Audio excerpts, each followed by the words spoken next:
iracyari nshya. Mfite papa Cyangwe ku murongo wa telefone. Nicyo kibazo nshaka kubanza kumubaza first of all. Ari Insina n'umuhanzikazi umeze gute kuri wowe papa Cyangwe?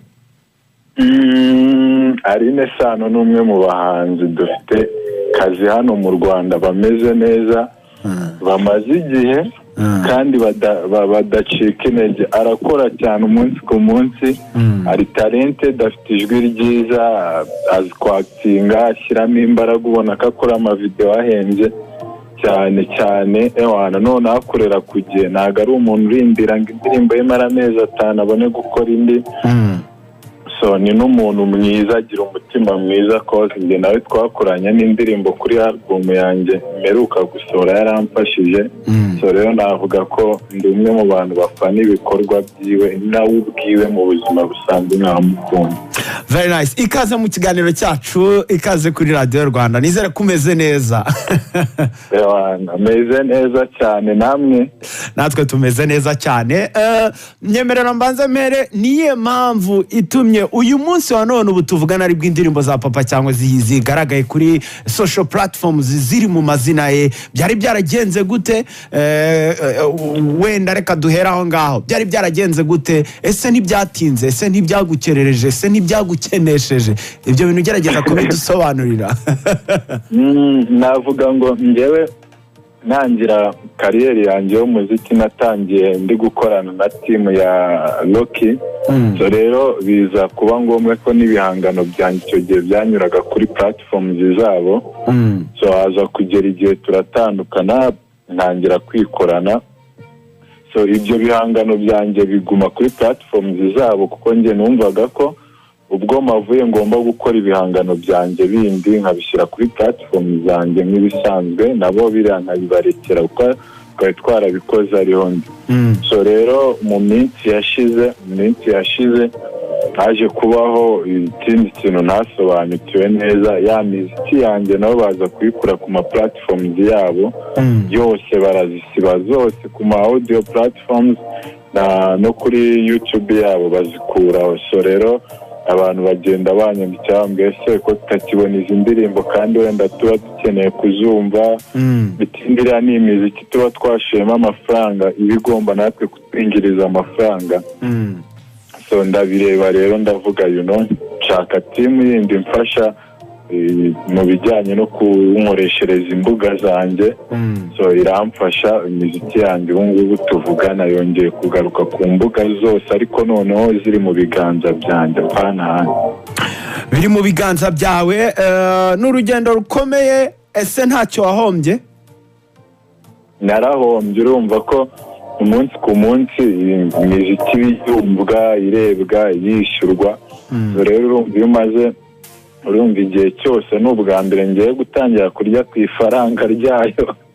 Igihe nahereye urumva harimo igihombo kinini cyane, ariko navuga ko ari n'isomo nyine buriya narize ku buryo nyine hari akandi gaciro ngiye kujyamo ibihangano byanjye mu rwego rwo kubisangiza abantu. Yego. Okay. Ubu imbuga zose indirimbo ziriho, ariko ntuzazikira kuri YouTube. Harabura iki?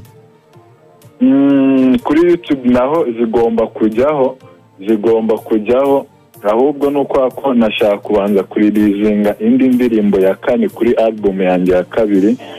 So narasohoye yitwa Siba, sorry yitwa Kitanyishe na Tafgan, sorry yitwa Nikobi na Riderman. Ubu rero hayagiye gukurikira indirimbo ya kane kugira ngo ihite nsohora tracklist ya album yanjye n'izina rya album. Ubundi mbone nizo kubanza kuzishyiraho mbere yuko na uploading album. Okay. Kurwana no kugira ownership ku bihangano ni ikintu cyoroshye? Wabonye wenda ari inama wagira umuhanzi uri kwinjira muri uruganda rw'imyidagaduro, uri kuganirizwa na management runaka, niye nama wamugira? Ni icyo akwiye kuzitondera? Njyewe ikintu nagira umu artist uwo ari we wese aba agomba kuba owner w'igihangano cyiwe. Nicyo kintu cya mbere agomba kureba, kuko igihangano ni ikiwe, niwe wagikreye.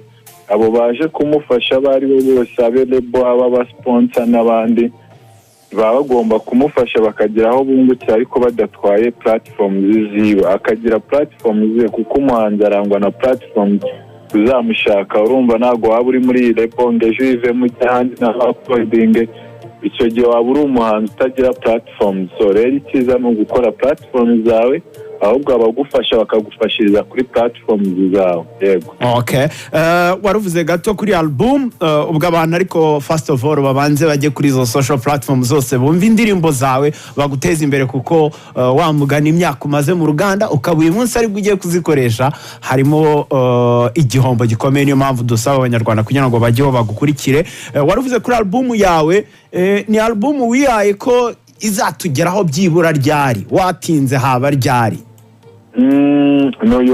Uyu mwaka turimo igomba kujya hanze. So ku giti cyanjye nifuzaga ko byibuze yajya hanze mu mpera z'ukwa 11 habaye nta gihinduka.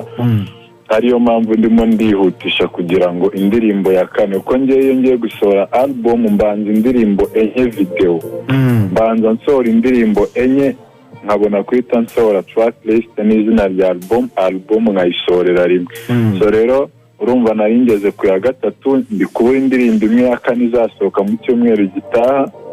Then ubundi nkahita niruka kuri album. Bivuze ngo album nta gihindutse ku kwezi tugiyemo kwa 11 iri bujye hanze. Yego.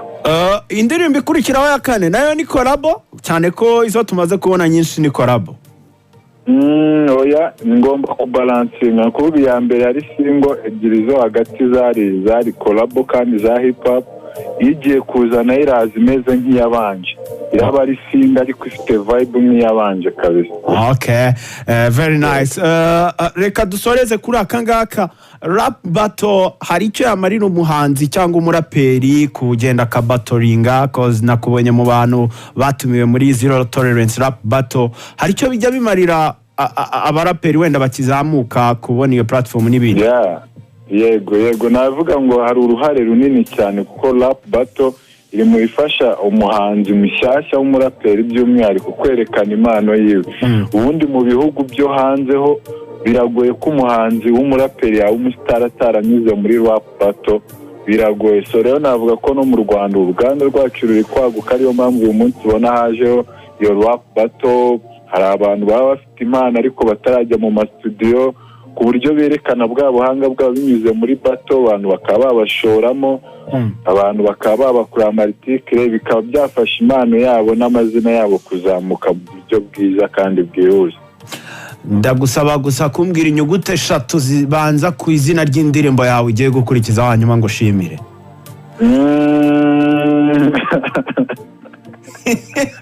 Yes ubundi ko atari nibanga ingoma igiye gukurikira yitwa Winsetsa. Hazaba hari mishaza. Thank you, urakoze cyane papa Cyangwe, tukwifuriza umunsi mwiza. Namwe murakoze cyane Imana ibahumugisha. Asante sana mujye kuri platform zose za papa Cyangwe mu mushyigikire yarazifunguye kandi ari hano kugira ngo tumushyigikire. Reka twumve indirimbo ye yakoranye na Igor Mabano abavuga ngo wizi neza abavuga imbeba.